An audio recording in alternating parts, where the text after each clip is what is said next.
I got selected to go to Charlie Battery. Charlie Battery, 147th Field Artillery.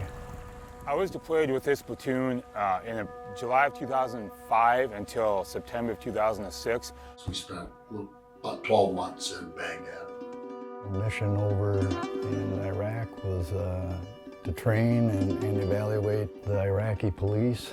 We went 153 missions. 153 times we left the wire and 153 times we came back. That's the most proud thing I have to say in my life. Our unit is a band of brothers. I always say it was the best and the worst time of my life. Nobody knows what a military family is until they've been in it. I came across Reuniting After War. I fell in love with their mission of reuniting veterans who had had a rough deployment. In 2009, my son was serving in Afghanistan, and him and his unit were in a horrible battle that they lost 8 guys. They fought for 12 hours. When they got back, they ended up with 2 Medal of Honor recipients. I knew a lot of them beforehand, and watching them alone and then seeing them together was like 2 different things. When they were together, they were light, they were laughing, they were them true selves. Shortly after that, my son had gotten a call that said one of the guys was really struggling and was hospitalized.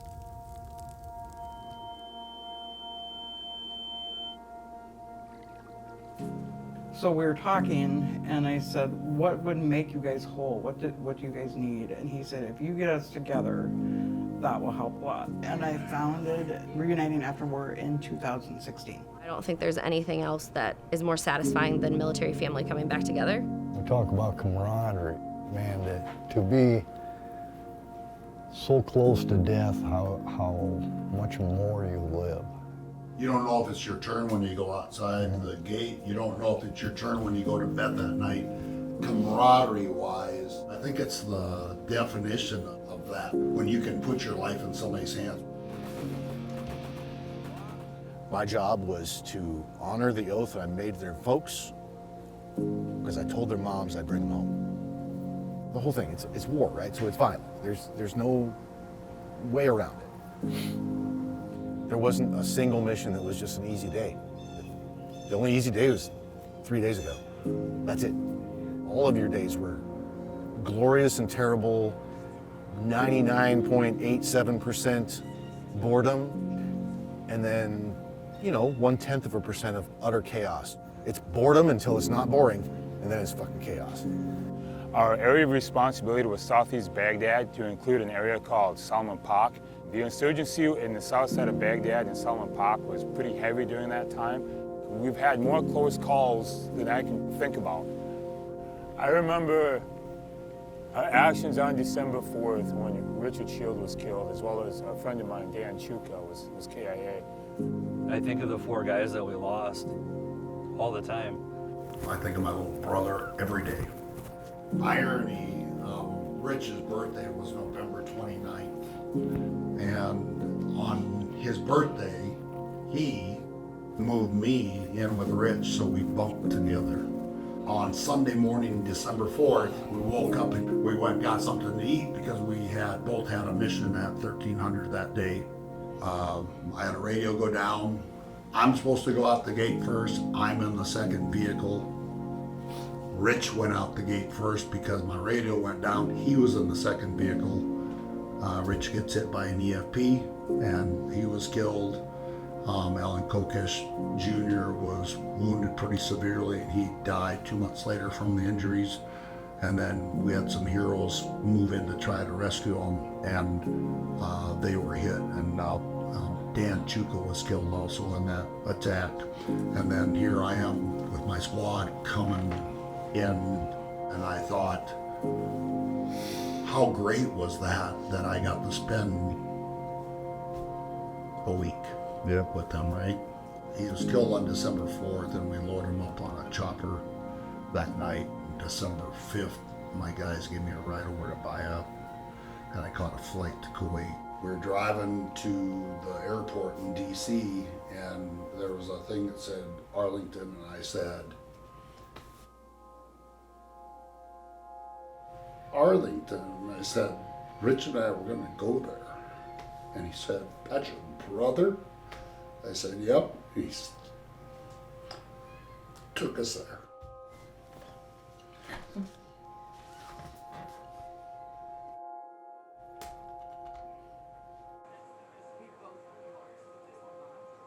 But we had a mission. People had it worse and easier, but in the end it was everybody served and they answered the call, right? I heard a voice say, "Whom shall I send? And who will go for us?" I said, "Here I stand."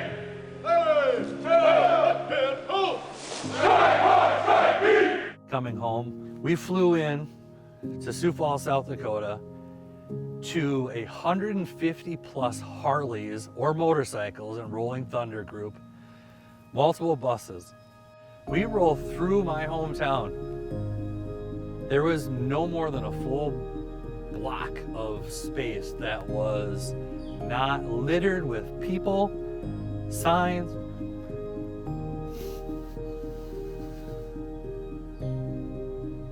The most emotional feeling I'd ever had.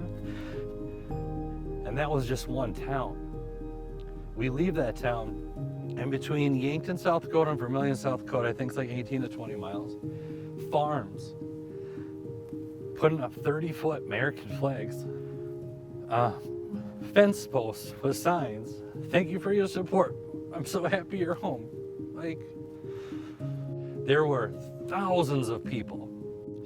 I don't know how many people fit in that gymnasium in Yankton, South Dakota, but it was packed. People were outside watching it. People were listening to it on the radio when, at the time, even though his rank was Command Sergeant Major, he was our first sergeant, George Aarons, gave roll call. "Dan Chuka." Dead silence. "Dan Chuka," louder. At one point, he is, "Where the hell is Dan Chuka?" If anybody was dry-eyed, I didn't see him in the whole place. And we lost 4 guys, and he did it for every one of them. But people like Dan Chuka weren't able to come home to their kids. To all the Gold Star mothers and families who pray that their fallen soldier did not suffer too much. To our Gold Star families. To our Gold Star families. Here.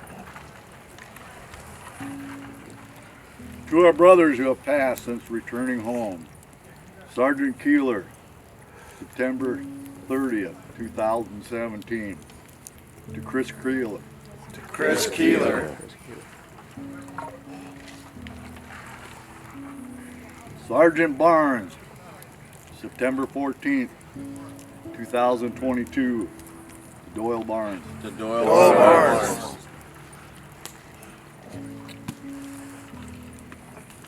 To all generations of American warriors who heard a voice and answered the call to end depression, sorrow, and suffering. To the dawn of peace. To the dawn of peace. To the fallen. John Herrick, June 6, 1944. To John Herrick. John Herrick. Sergeant Shield, Sergeant First Class Shield, December 4th, 2005. To Rich Shield. Rich Shield. Staff Sergeant Chuka, December 4th, 2005. Dan Chuka. Dan Chuka.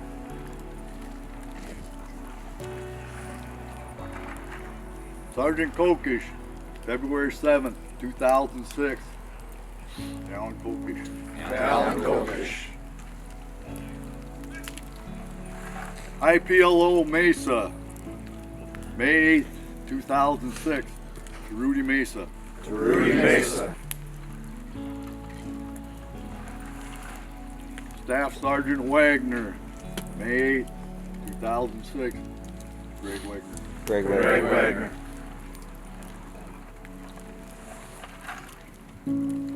Group, attention.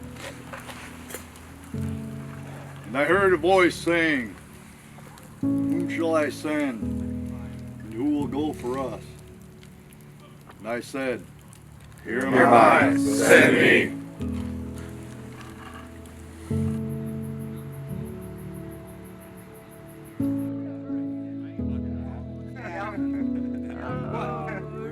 I learned from every single one of you is selfless service, respect, honor, you know, the whole list of things that Top's been beating into our head forever.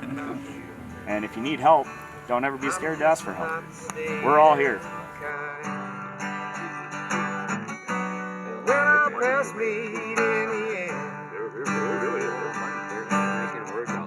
I hope you call me headed down won't be no more trouble at your door. Get on the ship and sail away. Yeah. See you a brighter day.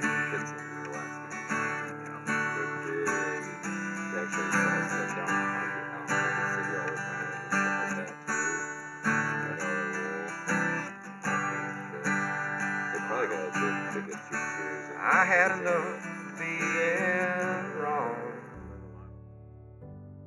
For us to get together and heal and laugh, if that saves one life, or even gets one veteran to realize that he needs help, it's worth it. For me, I feel very honored that a platoon would ask me to come as a battery leadership, you know, to be able to be with them guys. I haven't seen, honestly, some of them since we got back. Here we are, nearly 18 years later after we came home. All these conversations are coming up again, and the hugs are coming out after the conversations, the I love you, man, I miss you so much, I haven't seen you for 3 years, I haven't seen you for 5 years, I haven't seen you since the last reunion in 2016, which was 8 years ago. I haven't seen you since we came home in 2006. But then you get to come back here and reunite with guys that you were willing to lay your life on the ground. It's just really cool, amazing. I've lost a lot of tears this weekend. The people that you've bled next to. You love them. I mean, I've just seen these men. It's awesome. I mean, that's just awesome. What does it mean for us to be back? I think thankful would be thankful for the guys that made it home, and thankful to have this opportunity to do this. Freedom has a flavor that the protected will never know.